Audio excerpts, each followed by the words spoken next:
Great. We're already seeing a few questions roll in, so thank you. Just go ahead and keep putting those into the question and answer panel.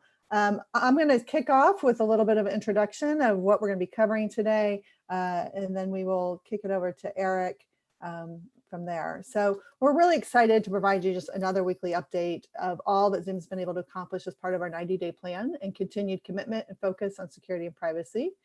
Excited to have Eric here again today, and he's going to provide an update on this week's progress on our 90-day plan. And then we'll turn it over to Aded Gal, our Chief Product Officer, who will discuss upcoming milestones and product changes, including the transition of all accounts to GCM encryption. And then we'll hear from Max Krohn. Max was the co-founder and CEO of Keybase, a company that makes cryptography more practical through better user experience. Last week, Zoom announced the acquisition of Keybase, and Max is now head of security at Zoom. And lastly, we'll open it up to the Q&A, so keep those questions coming in. And with that, I'll turn it over to Eric. Welcome, Eric.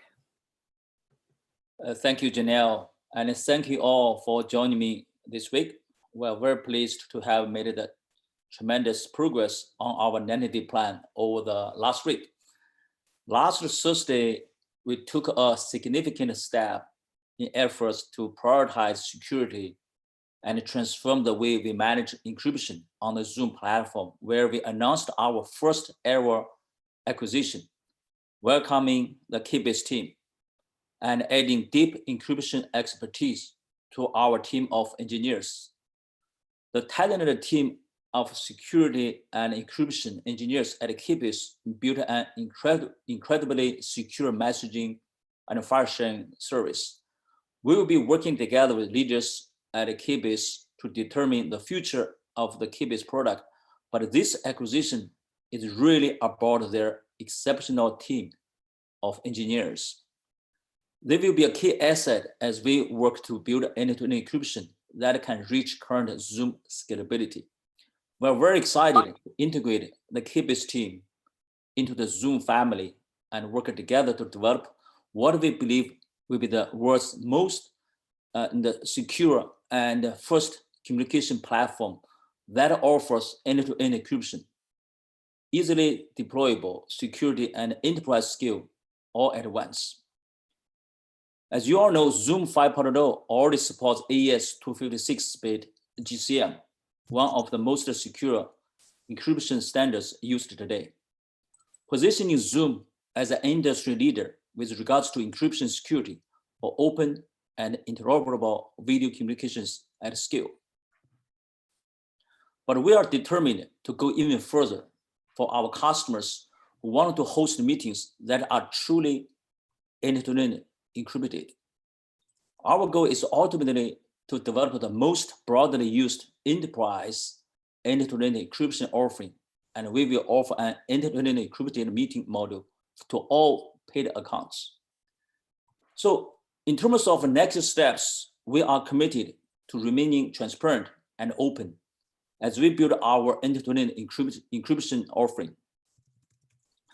On May 22nd, we are planning to publish a detailed draft cryptographic design.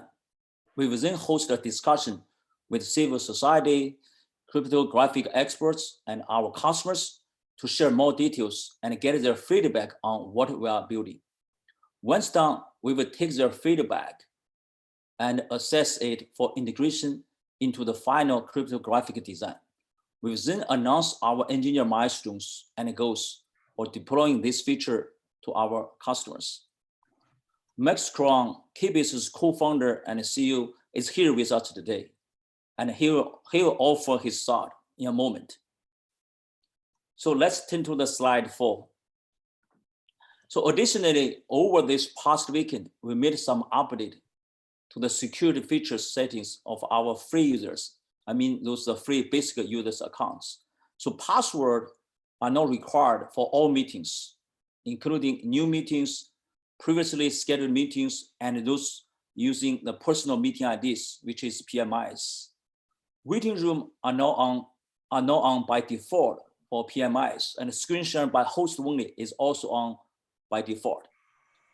This security enhancement available in Zoom 5.0.2 will further help protect our free users meetings from outside without requiring them to lift a finger.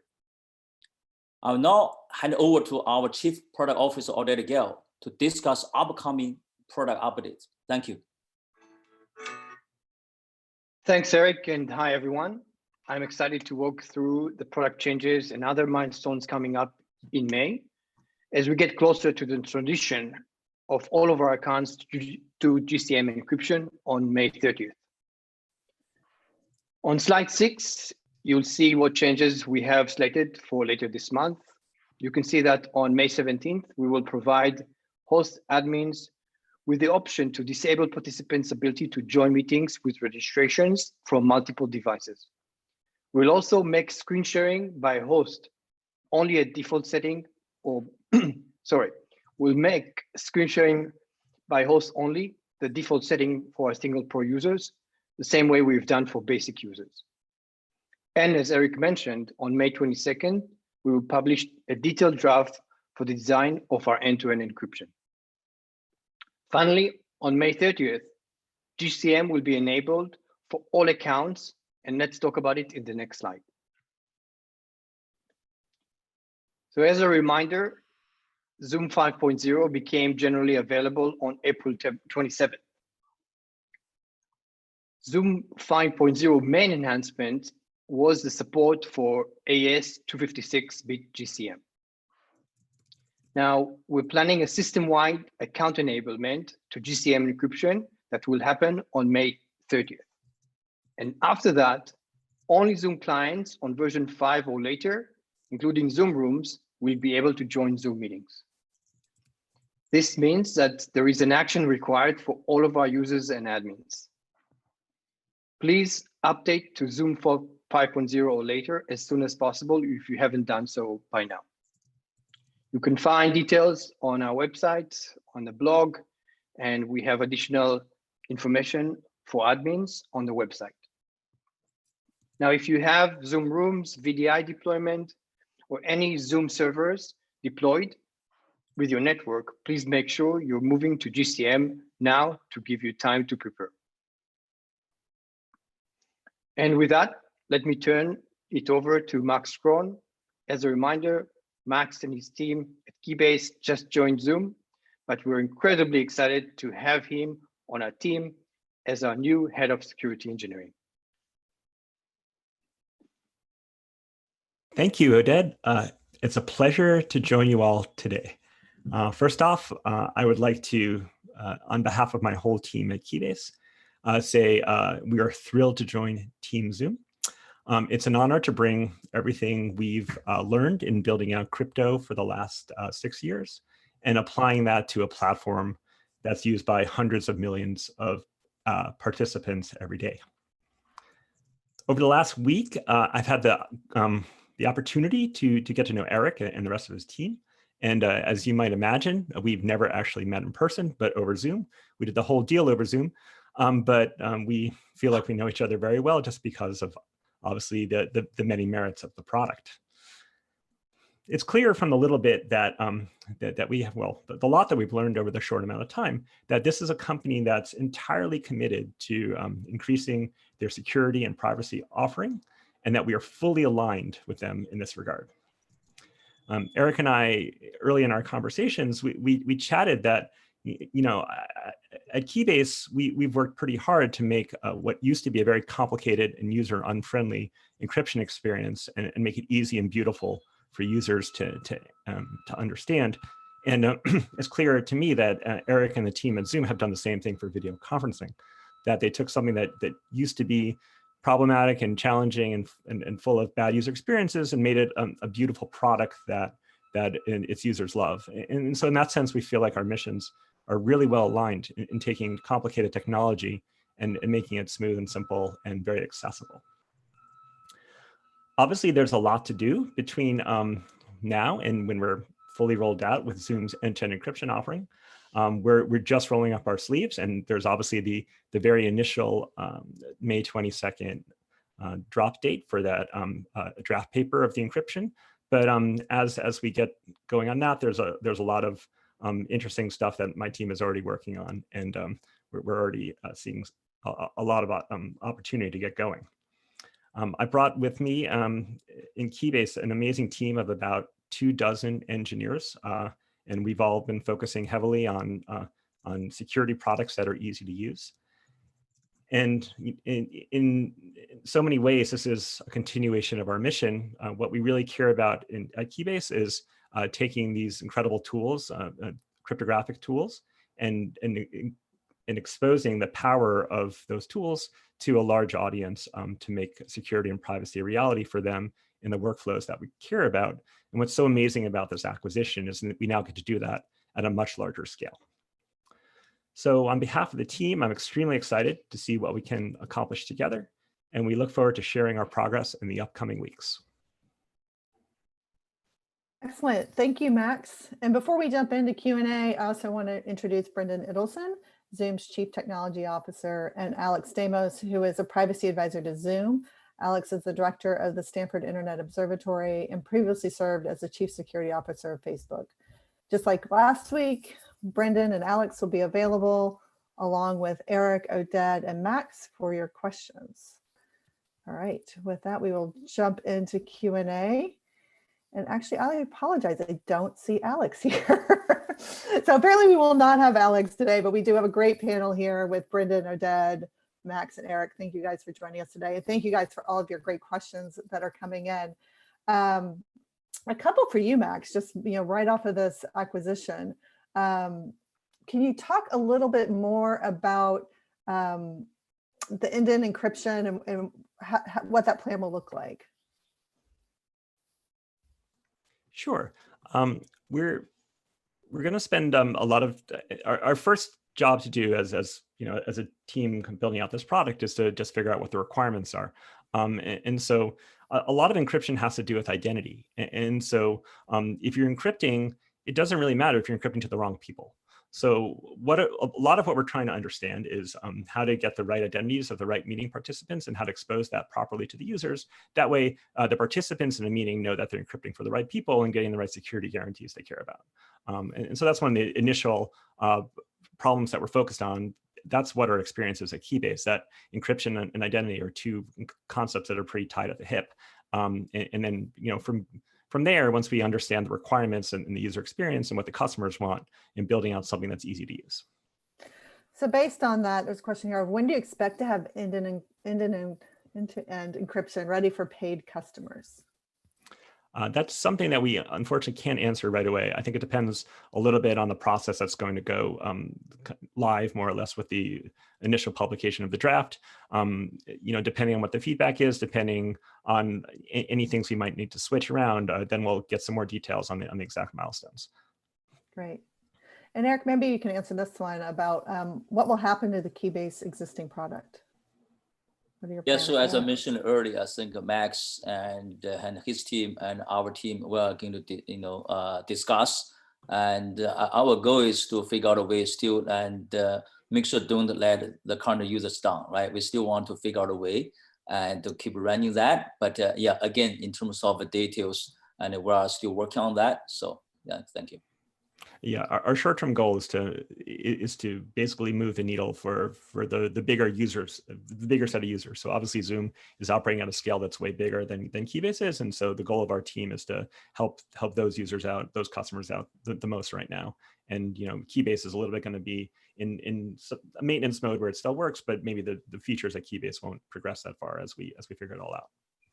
All right, speaking of scale, here's a question. It says, one of the current limitations of end-to-end is the number of participants that can join a meeting. What does Zoom anticipate the participant ceiling to be for end-to-end encryption offering? There really shouldn't be a scale ceiling on this technology. I think at Keybase, we have current teams that have over 15,000 members in them that get end-to-end encryption with a lot of bells and whistles. And so we think that the technology we're building can scale as big as Zoom's biggest chats can scale, biggest conferences can scale. And would this support third-party or legacy endpoints like traditional telephone lines? No, we are not going to support that.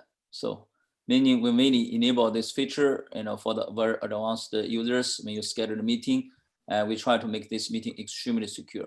All the traditional like phone lines or traditional video endpoint, you cannot join, because especially if you use a phone to dial in, that's really not secure, right? So we cannot allow that. And would it work on web clients? That's another question. Yeah, also in the process, also is part of our scope too. Yeah. Okay. Again, we are going to publish, I think, a design. We are going to share the milestones in the future. Again, we just closed the deal last week, and the two teams, we are going to work together, going to share more transparently. Excellent, excellent. Actually, as I'm reading this question a little bit more, I think maybe Oded, you can answer this one as well.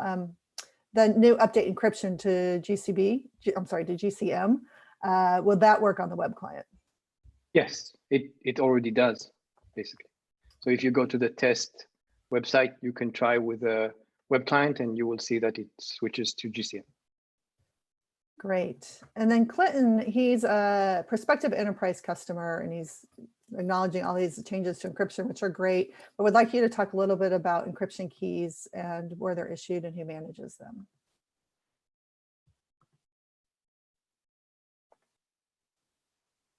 Max or Brendan, you want to take a stab at kind of maybe what it is now and what the plans will be? Definitely. Sure, I could take a stab for sure. So right now the current live version in 5.0.4 is 2 or 4. I'm sorry. 2. Yes. 2. 5.0.2. The key management strategy there is that the key is more or less generated on the server, and then all of the server kind of doesn't look at it, but it just distributes it to all the users, the participants in the conference. And what we're going to be showing in our draft that we're about to make public soon is that a better way to do this is for the participants themselves to generate the keys, and then to use this encryption key that's going to secure the session, and then to send it using public key cryptography to everyone else in the meeting room. And so the specifics about that as to what the keys are for the other participants in the meeting room, that you could write many PhD dissertations on that. That tends to be pretty complicated. So I think our strategy is going to be to leverage the tools, the authentication tools that are already at work in the app, and then expand outwards from there. And so that's where you get the real end-to-end security guarantees, that you make sure that this meeting key, this encryption key that everyone needs to use to encrypt for and decrypt the meeting, that's shared with the right public keys of the other meeting participants. And so that's going to be really what we're focused on in both the draft documents and also in the technology that we're building. Excellent. Eric, this question's for you. It says, Zoom has long been known for its ease of use. The term "it just works" has become synonymous with how customers felt about Zoom. Going forward, how do you make decisions balancing this ease of use with security? I think first of all, I think it's more like security question about the product philosophy change, because not only do we have enterprise customers, business customers, we already had so many first time consumers, right, or prosumers, right? And they do not have IT team. So having cited that, we needed to think about not only do we offer a frictionless service, but also offer a most secure service, right? To figure out a way, let the customer, especially first-time users, easily, configure the security settings, something like a template. And however, if there's any conflict between ease of use, usability, or privacy, security, for sure, security, privacy, always more important than usability, right? Because ultimately, our mission is to build the most secure and frictionless collaboration experience. So, however, if there's anything, I would say, between the consumers and the business customers, we might, leave that features for enterprise customer, let them decide. For first-time users, we might disable, right? So again, we really prioritize privacy and security. Janelle, if I have a quick chance to jump in there, I think the way things used to work is that in order to get good security, you had to go to your IT desk or to the people in your office who would set up some very arcane and impossible to use type of security configurations with PKIs and all sorts of things that no one could possibly configure.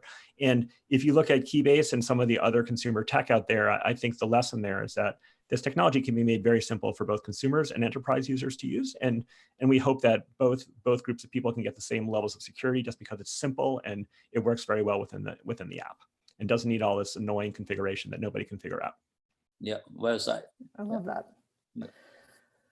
That's excellent. Let's see, one question to clarifying.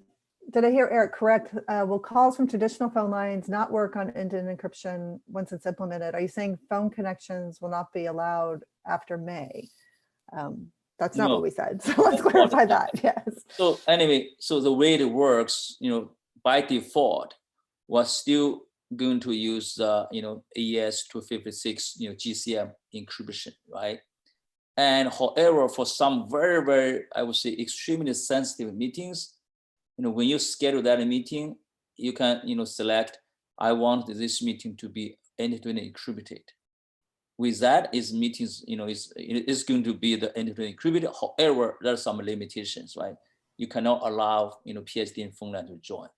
Right? And also traditional video endpoint also cannot join because those, those endpoint cannot support end-to-end encrypted, connections. That's why. So by default, the AES GCM, AES 256 GCM, we still support phone lines, same as before. So excellent. So I could still join by phone. Absolutely, yeah. That, right. Yeah. And if I was using Zoom phone, would I be able to get the end-to-end encryption?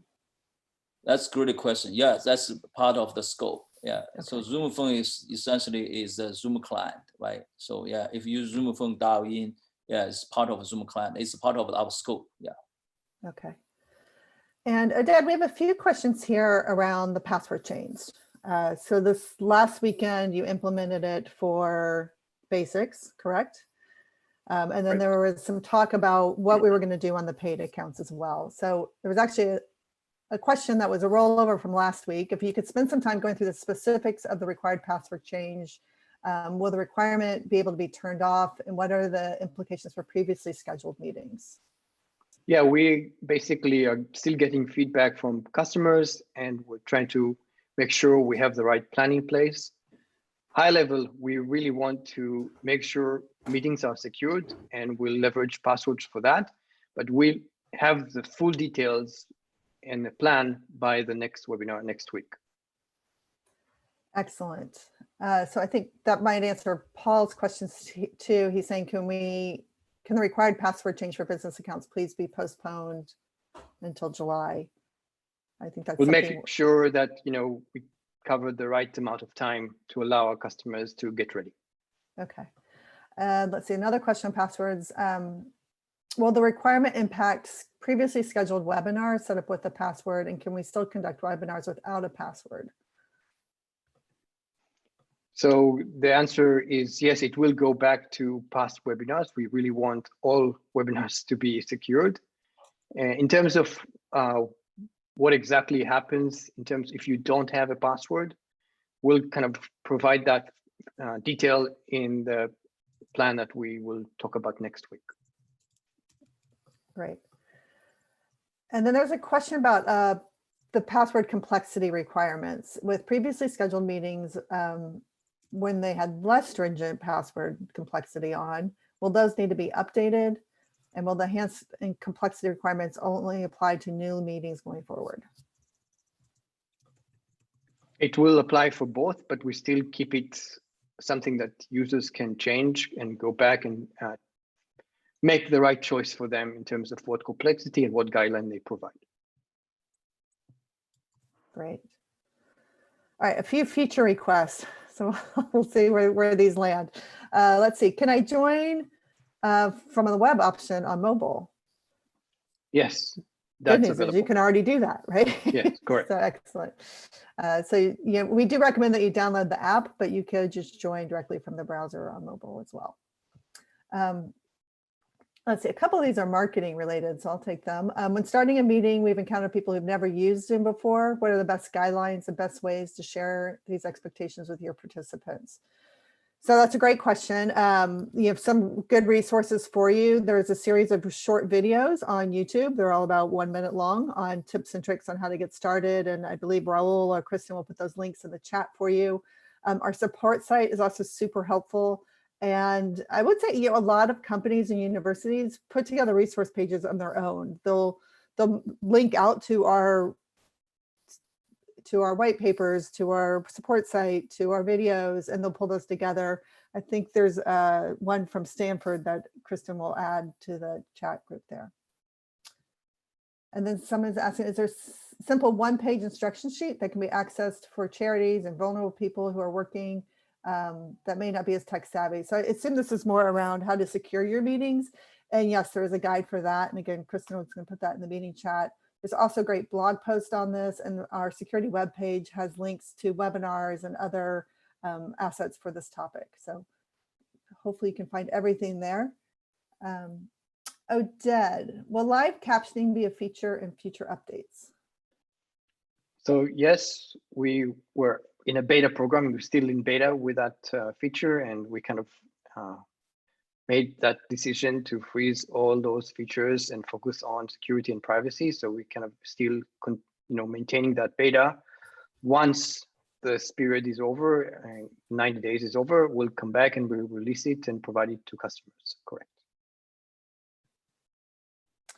Let's see, when will you allow screen sharing to be granted to participants on an individual basis, or selected or multiple to participants instead of all participants? Be extremely helpful. Yes, so that's one of the things we are working on, in the sense that we have changed the default for basic users as of last weekend, and next weekend we will make it also for single pro users, where the default is only the host can share.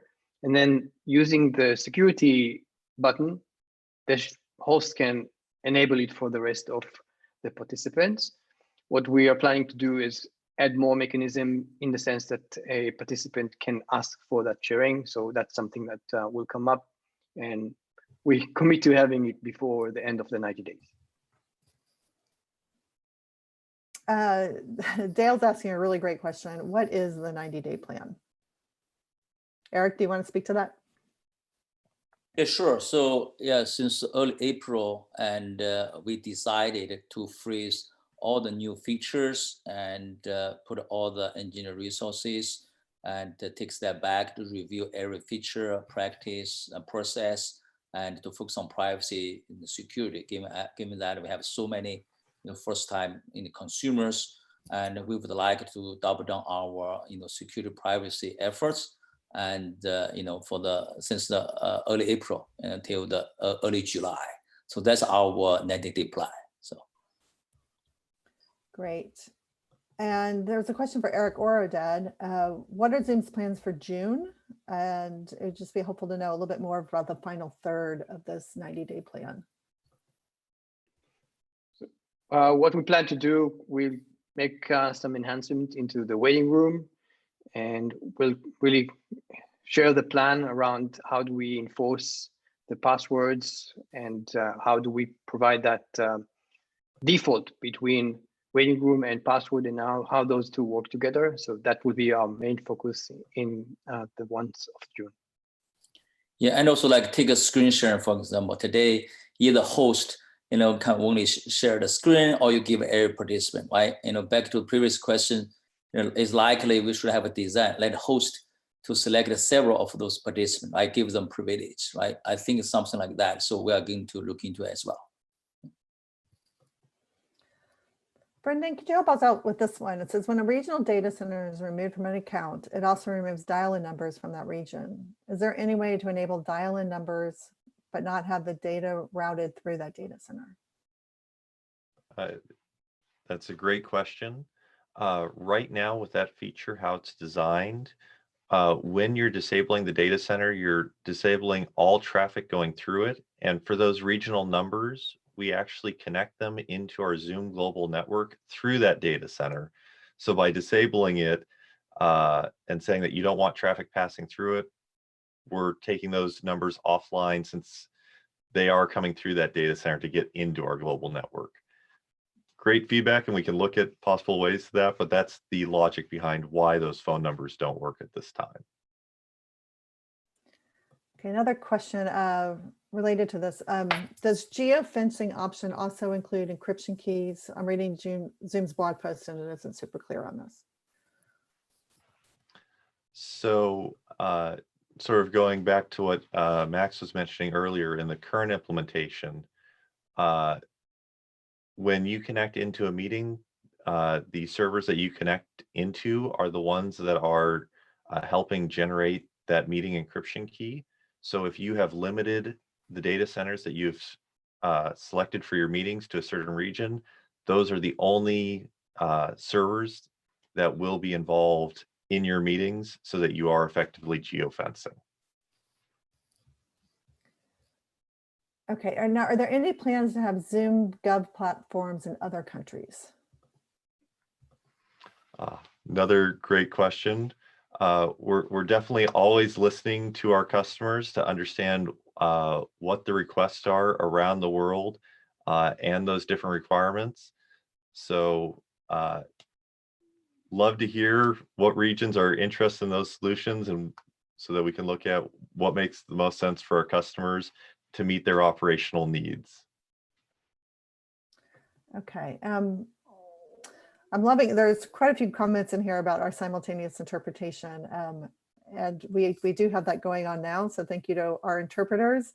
As you can go down to live to your interpretation and pick your channel. They're curious about how does it work? So Dad, do you want to talk about that? Yeah, sure.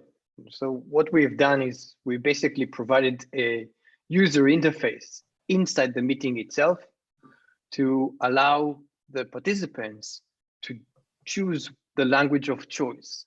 When they do that, the actual original presenter's sound will go down to 20% volume, and the interpreter that is providing the interpretation of that presenter's audio will be at 80%.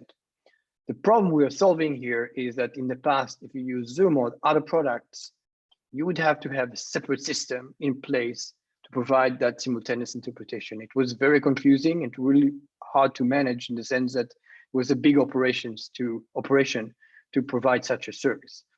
With this feature, we actually solve those problems in the sense that it's easy for the end user from within the product itself that can choose a different language, and also for the person who manages that service. They just bring the interpreters into the meeting, and each person is assigned with a language, and just being part of the meeting, they provide the interpretation in a live way, and that's it. All right, Dad, how long will it take on average to update to version 5.0? Well, it's several seconds. We have a thin client, so we keep our client relatively small in size. So it should take several seconds to upgrade. Absolutely. So I think if you're on desktop or mobile, it's several seconds. And then we do have an IT admin page that will help you through if you're VDI, if you're using an on-prem solution, or for your Zoom rooms as well. How long would you anticipate that planning to take? These are, more about configuration and setting, that if the admin needs to do that for Zoom room, you need to go to the admin console, go to the Zoom rooms, and then do the upgrade from there. So the actual time itself is similar. It's just that it requires configuration on the admin level. Okay. Let's see, somebody noticed when 5.0 was out, their iOS and App Store wasn't updated to 5.0.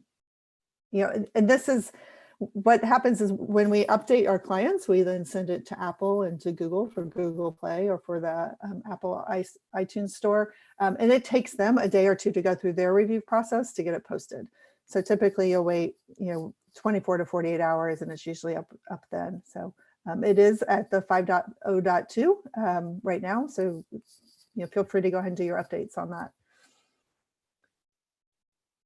Let's see, for a webinar, this person is using them for the internal all hands and asking, is there an opportunity to add a survey at the end of a webinar rather than just a poll?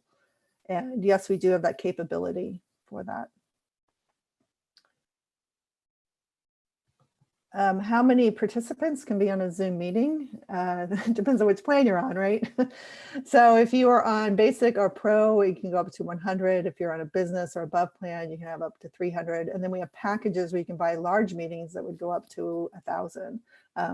I do encourage you to watch last week's Ask Me Anything webinar where Oded, you talked quite a bit about some of the differences between large meetings and webinars. Do you want to talk about that from a security standpoint? Yes, definitely. We recommend for those types of large meetings that include several hundred people to use webinar instead of a regular meeting, unless there is a really need to have everyone interactive and send video, which is sometimes the case. Then I would use meeting, but of course make sure you put all the security features on, like password, in some situations waiting room, or allow only people that are in your account to join. So make sure if you run a large meeting with hundreds of people, really make sure you are prepared for it and not just kind of send a link, and of course not on public pages in that sense. To such a meeting that is large, and make sure you're prepared for it and kind of manage it. But in general, for rest of the meetings, we really recommend to use webinars because it provides kind of more control over the experience itself, like you're kind of seeing right now in this webinar. Great. And Michelle was asking, what are some of those differences between a meeting and a webinar? And I think, Dad, you nailed it. It's the control, right? Do you want to talk about some of the other differences? I think the main aspect of it is that you differentiate between the types of users. So for meetings, you have the host and co-host and the rest of the participants that can all share the screen if the host allows them, and send and receive video. In a webinar, you have two types of participants. You have the attendees that join in a view-only mode, and you have the panelists that are the ones that can share their video and share their screen.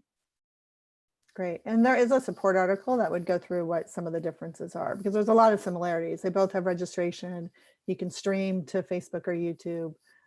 So a lot of the functionality is the same, but like some things like breakout rooms are only in meetings. So there is a support article on that.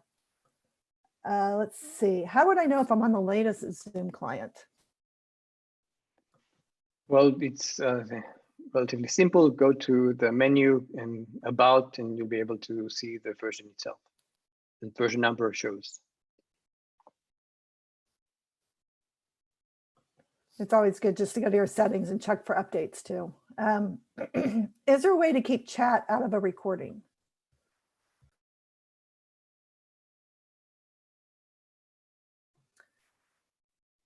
Brendan, do you want to take that one? Yeah, happy to take that one. Depending on how you're recording, you do have a number of options for control.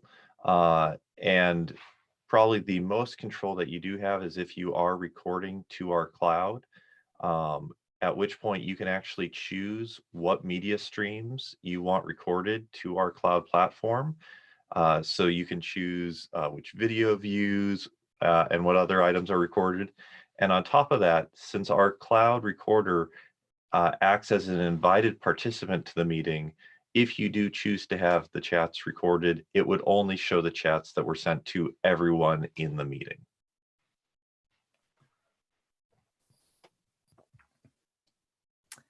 Okay, a little bit more on transitioning to 5.0. One question is, as an admin, are you able to view that on a dashboard perspective, which of your users have updated and which have not? Yes, we do show that on the dashboard. You can see the distribution of the versions. Great. And are you going to provide assistance to enterprise customers as they transition over to 5.0? Of course, if you have CSM assigned to you, they will actually reach out and help, or if they didn't, then feel free to reach out, and also our support team can help as well. Joe is asking, can you merge two recording files into one? Brendan, do you want to talk about that? More than happy to. Zoom makes the recording files available in a standard format, MP4, And so the power of that is you can download those and take them into any video editing software and then merge them together, or do additional editing if you'd like to build a clip. Let's see, can we generate a report of attendees after a meeting?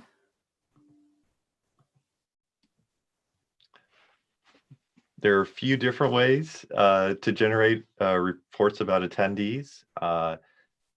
There is the report section, which will give you sort of a high-level overview about who attended.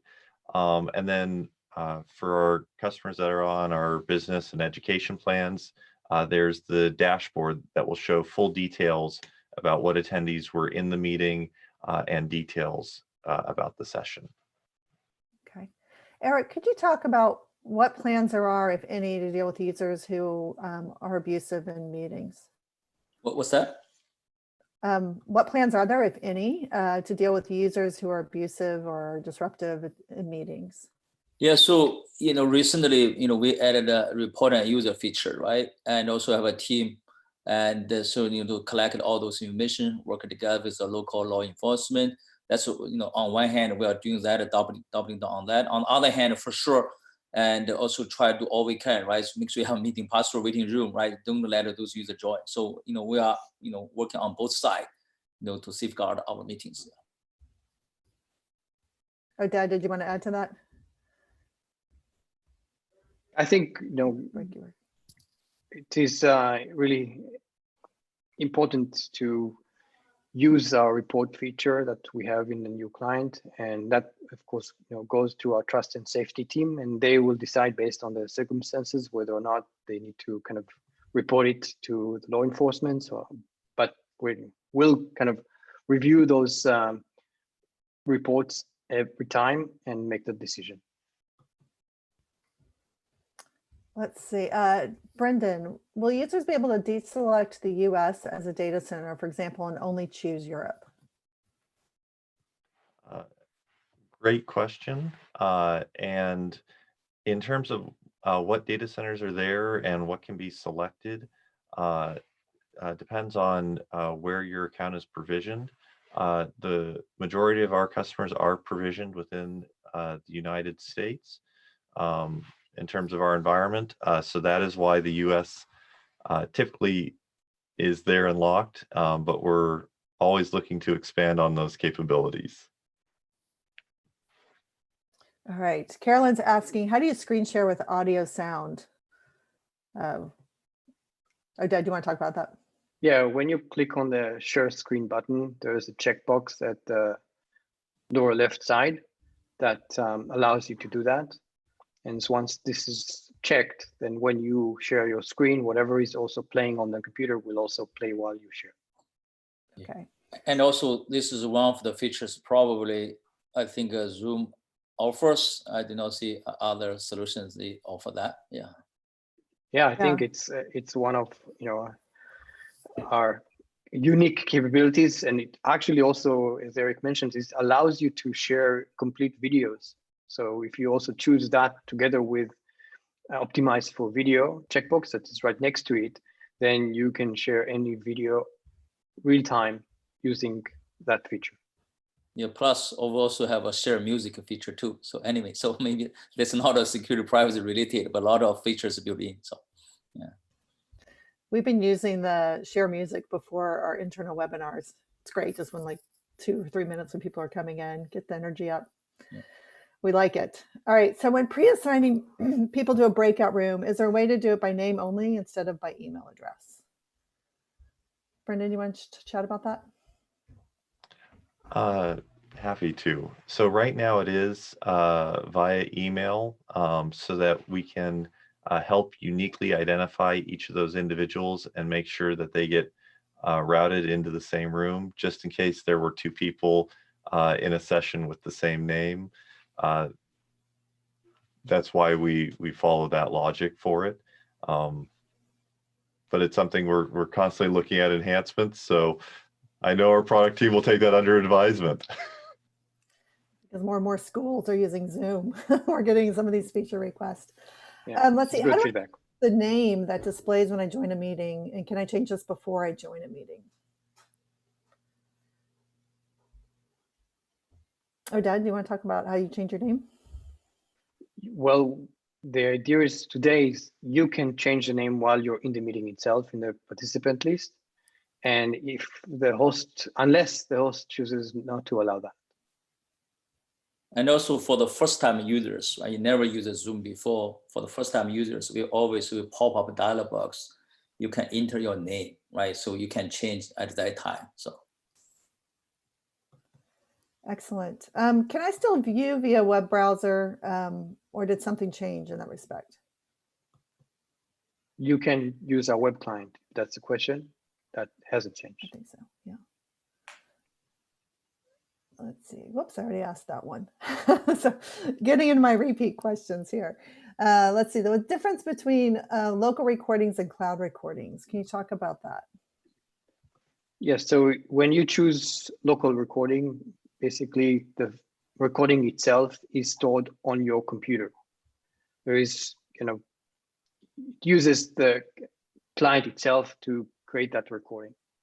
When you record in the cloud, actually the recording itself is stored in our cloud, in the Zoom cloud.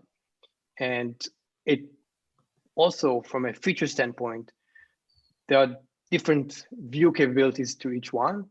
If you record on the computer, as Brendan mentioned, it just stores it as a video file locally. When you record in the cloud, it's more of a kind of a web page that includes different components of the meeting in that one single web page. If you have transcription on, then it will also include transcription. That is really a significant feature that allows more kind of rich capabilities into the recording, where you can actually search for keywords and find it, and then it will just navigate to the place where that word was mentioned. So there are kind of the more features and capabilities on one side for the recording, but on the other side, it's kind of local and on your computer and can be edited and compiled if you use local recording.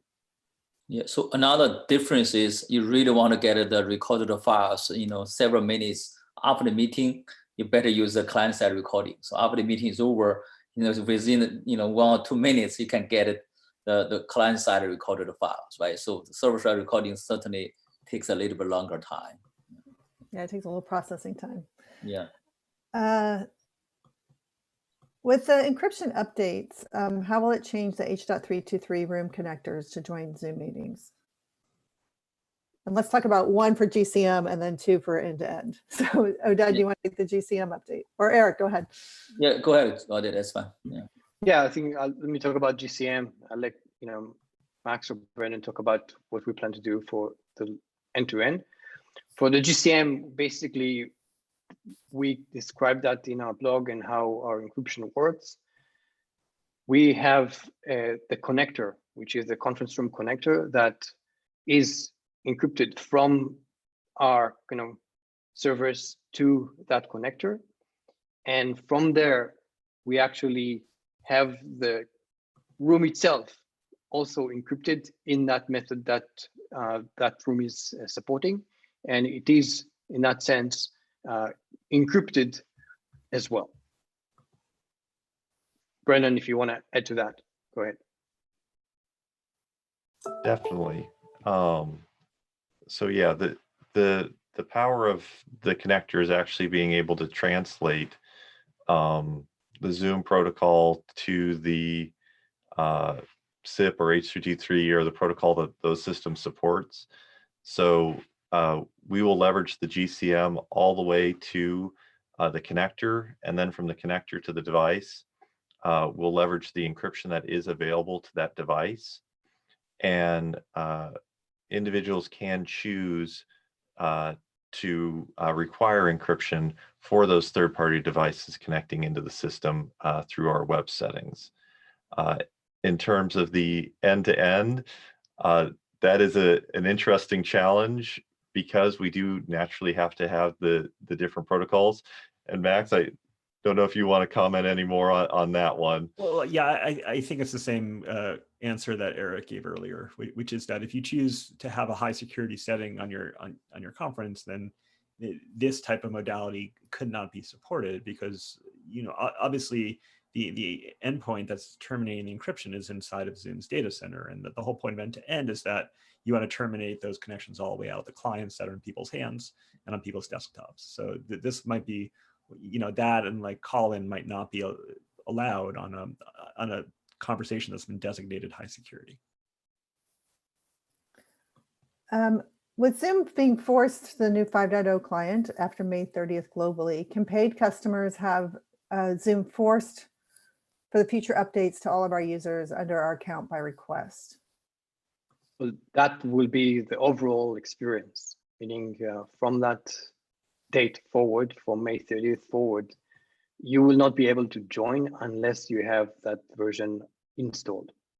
The other option is to use the web client, but the recommended way is to kind of upgrade the client before joining the meeting.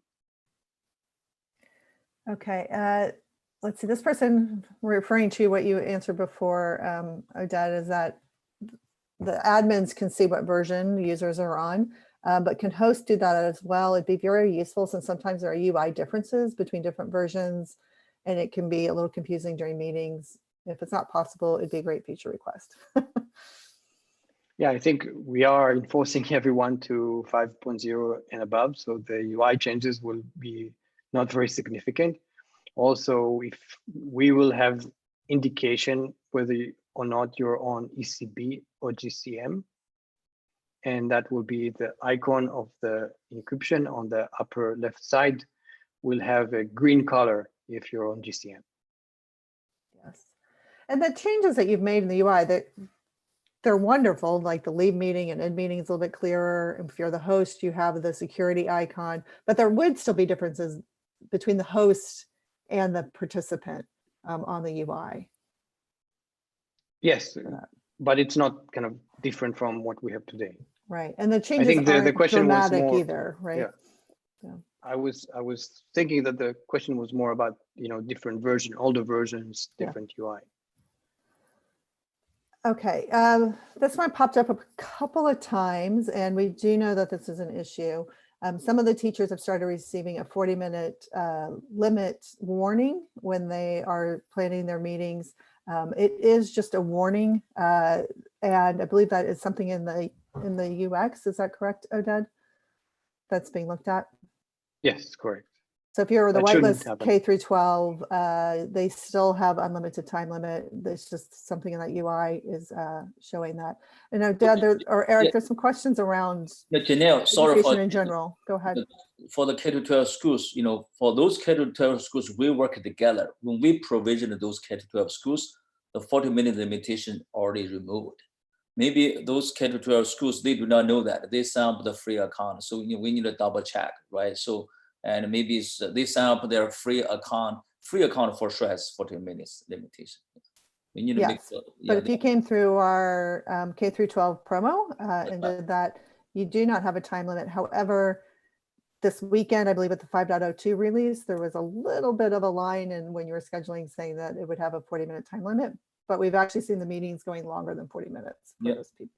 So it is something we are looking at. And there's questions of, do you have plans to extend the free offer to public education institutions for the fall semester?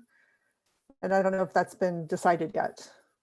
Not yet. We're very busy. So we will be sure to give you notice of if we make changes on that, for sure. It wouldn't be something we make overnight. All right, and with that, that is all of our questions. We want to thank everybody for attending and all your great questions. Thank you to our interpreters, and thank you, Eric, Max, Brendan, and Oded. Have a great day, everyone. Eric, do you have any final words? Yeah, thank you all. See you next week. Take care. Thank you.